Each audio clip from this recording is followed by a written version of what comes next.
자, 먼저 저평가되어 있는 섹터부터 함께 네. 살펴보도록 하겠습니다. 자, 첫 번째 건설 섹터입니다. 제가 여러분께 건설 얘기를 계속 말씀드리고 있는 것은 사실 정권들이 우리가 앞에 하나, 둘, 세 개의 정권을 쭉 거쳐오면서 계속 정치인들이 입에 거품을 물고 이야기했던 게 뭐였냐면 건설입니다. 집값을 잡겠다라고 이야기했는데 여러분 지금 정부가 몇 번 바뀌었습니까? 하나, 둘, 셋, 세 개의 정당이 바뀌었습니다. 한쪽은 오른쪽, 한쪽은 왼쪽, 한쪽은 오른쪽 이러면서 왔다 갔다 하고 있는데 그 어떤 정권에서도 우리가 집값을 잡은 정권이 있습니까? 없습니다. 앞으로도 힘들 거라고 생각합니다. 여러분 재밌는 건요. 공산주의 세상에서도 집값이 올라요. 중국 집값 무지하게 올랐거든요. 억지로 패지 않는 한은 엄청난 규제를 가하지 않는 한은 어렵거든요. 그렇다면 우리가 정치인들이 이야기하는 말을 믿을 것이 아니라 그들의 행동을 믿어야 되지 않을까요? 저는 이렇게 생각합니다. 약간 논외로 넘어가면 앞에 정부를 보시면 앞에 정부 앞에 정부들을 보시면 거기에 우리가 장관을 했던 분, 청와대 수석을 했던 분, 국회의원 했던 분들이 어떤 일을 벌였냐면 서울에 있는 집을 안 팔았습니다. 그리고 강남에 있는 집을 안 팔았고요. 나중에 이거 다 팔으라 그러니까 어떤 분은 청와대 수석을 그만두고 사표 내고 나가시기도 했습니다. 그 얘기는 뭐냐면 그들의 말을 믿는 것이 아니라 행동을 믿어야 되지 않을까요? 다시 말해 한국 사회에서는 아파트라는 건 사실 내가 살고 있는 공간을 벗어나서 어디까지 재산을 증식할 수 있는 가장 안정적인 자산으로서의 위치를 우리 정치에 계시는 분들도 몸으로 증명하고 있는 게 아닌가라고 생각합니다. 그렇다면 우리나라가 왜 그러냐면 우리나라 땅이 좁습니다. 여러분 혹시 기억하십니까? 우리나라 전체 토지 중에 집을 지을 수 있는 대지 비중이 30%가 안 됩니다. 전부 우리나라는 논이고 밭이고 땅입니다. 산입니다. 임야고요. 그래서 논, 밭, 임야들은 우리가 할 수 없지 않습니까? 그렇다면 실제 집을 지을 수 있는 공간은 전체 국토의 30%가 채 되지 않습니다. 20 몇 %로 알고 있는데 그 중에 사람들은 어디에 수도권, 어디에 서울에 집중되어 있습니다. 그렇다면 전체 국토에서 10%도 안 되는 걸 사람들이 사고 싶어 하는 거죠. 전체 국토에서. 그렇기 때문에 우리나라 부동산 가격이 내려가는 것은 어불성설이라고 생각합니다. 조정이 나왔다 올라갔다 조정이 나왔다 올라갔다입니다. 그런데 사람들이 돈을 벌면 뭐 하고 싶습니까? 새 아파트 사고 싶을까요? 헌 아파트 살고 싶을까요? 빌라 살고 싶습니까? 아파트 살고 싶습니까? 아니면 내가 저 지방에 살고 싶습니까? 서울에 살고 싶습니까? 아니면 내가 서울 안에서도 강북 사실래요? 강남 사실래요? 돈에 한정이 있다면, 제한이 없다면 나는 어디 살 것 같습니까? 대답은 정해져 있습니다.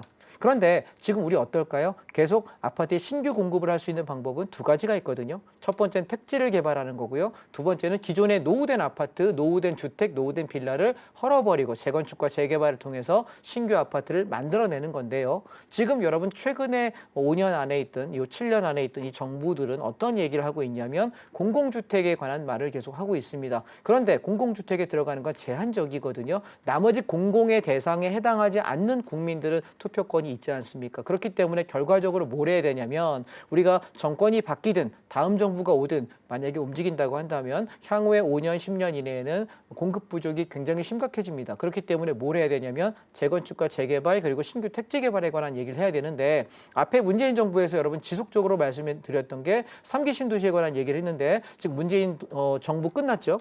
윤석열 정권 2년 반이 지났는데 아직까지 3기 신도시 토지에 대한 보상도 하지 못했습니다. 그 얘기는 뭐냐면 정치인들이 말은 하지만 행동하지 않는다는 것이고 할 수 없다는 것입니다. 왜 그럴까요? 돈이 없어서요. 이해하시겠습니까? 그렇다면 앞으로 수요는 계속해서 증가된다고 할 때에 우리는 어떻게 될까? 공급이 부족하면 가격은 어떻게 됩니까? 올라갈 가능성이 매우 높겠죠? 그래서 저는 앞으로 여러분이 중장기로 볼 때 지금부터 한 7년에서 10년 정도 바라봅시다. 넉넉 잡아 10년 봅시다. 그렇다면 성장성이 제일 높은 곳이 어디냐면 지금 제일 저평가되어 있는데 수요가 앞으로 증가할 수밖에 없는 곳, 거기가 저는 건설이라고 생각합니다. 그래서 건설주하고 특히나 건설할 때 우리가 아파트 지을 때 요즘 뭘로 짓냐면 시멘트, 콘크리트라고 하죠. 시멘트하고요. 그다음에 철근, 요 두 개가 주 제재입니다. 거기다 인건비고요. 거기다 세금이고요. 이해되실까요? 그렇다면 우리가 인건비는 지금 우리가 측정하기가 어렵죠. 인건비 계속 오르고 있거든요. 옛날에 제가 대학생 때 아르바이트 할 때만 해도 그냥 일용직 노가다 보통 뛴다고 하죠. 그러면 일당이 한 6만 원, 5만 원 그랬던 것 같은데 지금 15만 원입니다. 인건비만 3배 올랐거든요. 한 20 몇 년 만에 3배가 올랐다는 얘기는 계속해서 주가는 건설 부문 갈 수밖에 없다라는 생각입니다. 특히나 여러분 아마 4월 말 정도에 이제 헌법재판소에 판결이 나겠죠.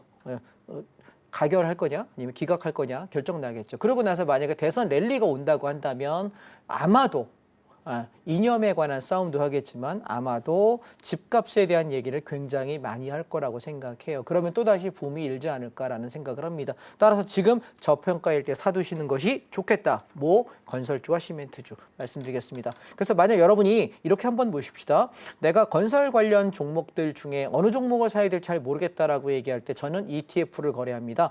코덱스 건설이라고 하는 종목이고요. 117700 종목 코드입니다.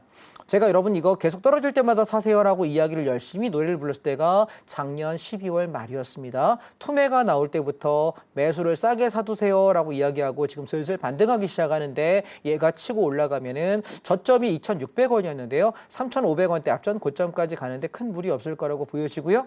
아마 봄에 도달할 거라고 보여집니다. 계속해서 매수를 이야기하고 있고 온라인 특강을 통해서 건설주 사라는 얘기를 수도 없이 했습니다. 그래서 제가 11월 말에 조정 나오면 사세요라고 이야기 드렸고요. 12월 말에 여기 지금 사도 좋겠습니다라고 이야기 드렸는데 2,750원에서 2,830원이었습니다. 현재가 3,000원 넘었다가 오늘 살짝 올라오면서 2,970원 종가 마감했고요. 자, 그러면 코덱스 건설은 얼마나 갈까요? 라고 만약에 물어보신다면 최소한 3,400~500원까지 보는 데는 무리가 없을 것 같다. 올해 안에 라고 생각합니다. 그렇다면 현재가 오늘 종가에 만약에 잡는다고 계산하셔도 13%에서 17% 정도 보시는 데는 큰 무리가 없을 것 같다. 근데 여러분 이런 생각하십니까?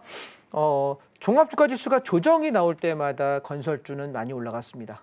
조선주하고요. 건설주는요. 지수가 조정이 나올 때 올라가는 성향이 있습니다. 왜냐하면 지수가 올라갈 때는 돈이 어디로 쏠리냐면 반도체랑 자동차에 쏠려요. 2차 전지에 쏠리고. 그런데 얘가 쉬어가거나 조정기가 있을 때 그때 다음 섹터로 우리가 움직이는 것이 누구냐면 건설하고 조선이야. 그래서 요거 기억을 좀 하고 계시면 그럼 내가 지수가 막 올라갈 때 만약에 건설주하고 조선주가 떨어지면 오케이 땡큐 저점 매수.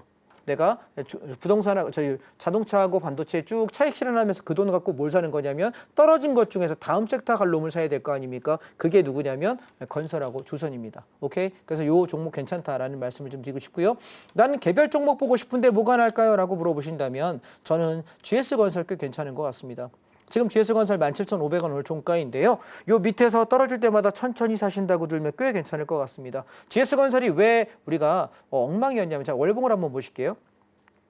자, 이 종목을 보시게 되면 얘가 2015년도 바닥을 하나 둘, 셋, 쓰리봉 만들고 몇 년에 걸쳐서 급등을 합니다. 자, 저점은 얼마짜리냐면 2만 원, 18,000원짜리였어요. 걔가 얼마 갔나요? 56,000원까지 급등하면서 저점에서부터 150%, 2배 조금 못 갔어요. 3배 조금 못 갔습니다. 그리고 다시 떨어질 때 어디까지 가냐면 앞전 저점까지 투매가 나옵니다. 이때는 언제였죠? 2020년 코로나였습니다. 그리고 나서 급등을 하면서 앞에 고점을 돌파 못하는 48,000원에서 5만 원 구간에 박스 저항 맞고 다시 죽여놓고 12,000원대까지. 그러면 얘는 지금 여러분 위치상 볼 때 어떨까요? 앞에 첫 번째 1번 저점, 2번 투매 저점, 3번 다중 저점. 얘는 다중 바닥이라고 생각합니다. 그래서 저는 12,000원에서 15,000원 구간이 가장 저점이다라고 노래를 불렀던 것이고요. 2023년도에 여러분께 건설사라고 난리를 죽였고 다시 차익 실현 한번 하고 나서 작년 연말부터 건설주 천천히 담아가자 이야기를 드리고 있습니다. 그렇다면 25년도에 건설은 어떨까? 썩 좋지는 않을 겁니다. 조정시에 담아갔다가 올라올 때 팔고 반복하고 있다가 26년 말에서 27년 정도 치고 올라가면서 이때가 강하게 올라갈 붐이 아닐까라고 생각합니다. 따라서 한 3년, 4년 정도 바라보면서 떨어지며 샀다가 올라오면 반등했다. 단타를 좀 안전빵으로 가다가 얘가 공격적으로 올라가는 구간이 올 때 그때 공격적으로 비중을 배팅하시면 어떨까라고 말씀을 드리고 싶고요. GS건설이 우리가 좀 여기서 힘들었던 건 뭐였냐면 얘가 우리가 순살자이라 그러죠. 아파트를 만드는데 갑자기 순살이에요. 철근을 넣어야 되는데 철근을 10개 넣어야 되는데 5개 만들고 5개 빼버린 겁니다. 순살 치킨은 좋아하지만 순살 아파트는 좀 곤란하지 않습니까? 그래서 얘가 그때부터 시작해가지고 쇠락의 길을 걸어서 49,900원짜리가 얼마까지 12,600원까지 3분의 1 토막, 4분의 1 토막 났습니다. 근데 저는 이렇게 생각합니다. 그럼 GS의 시공 능력이 떨어졌느냐? 그렇지는 않습니다. 왜 이런 일이 벌어지냐면 지금 여러분 건설 노동 현장에 가보시면 한국 사람 노동자가 별로 없습니다. 건설 현장 이렇게 보시면 중국 말이요, 뭐 어디죠, 뭐 몽골 말이요. 그래서 약간 외국 노동자들이 전체 건설 인구 중에 거의 절반 가까이 차지하는 것 같습니다. 그렇다 보니 한국 사람처럼 단단하게 짓지를 못하는 것 같고 하자가 생겨요. 물론 여기서 관리 책임과 하자 보수의 책임들이 분명히 GS건설이 있습니다만 얘를 하청 주는 시스템으로 운영하다 보니까 한계가 있는데 이 회사가 망하고 싶지 않다면 지금 여러분 보세요. 1년 가까이 계속해서 바닥을 다지고 있다는 얘기는 뭐냐면 충분히 빠졌고 개미 털고 다 떨어져 나가고 지친 사람들 나가 떨어진 이후의 흐름입니다. 그래서 한 번 더 밑으로 쏟아낼지 안 낼지는 모르겠습니다. 그러나 얘가 그 이후에 올라가는 흐름을 보신다고 하면 여러분 한 2, 3년 정도 바라보시면 제가 볼 때는 월봉상 바라봤을 때는 한 26년 정도까지 등락을 하다가 내년이죠. 26년 말에서 27년부터 치고 넘어갈 가능성이 매우 높아 보이고요. 원래 정상적이었으면 이번에 계엄 사태가 없었다고 한다면 다음 대통령의 선거는 27년 5월입니다.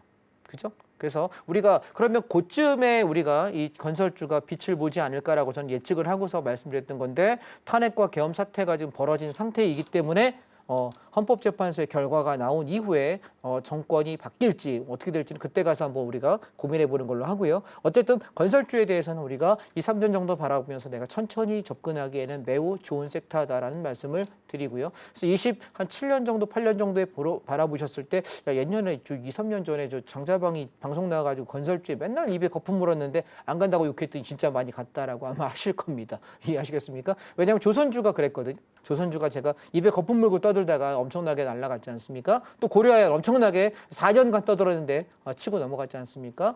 건설주 자신 있습니다. 갑니다. 예, 보시면 될 것 같고요. 그럼 종목 중에 내가 또 하나 볼 수 있는 게 뭐냐면 삼성물산하고요. 그다음에 삼성 E&A하고요. 그다음에 대우건설입니다.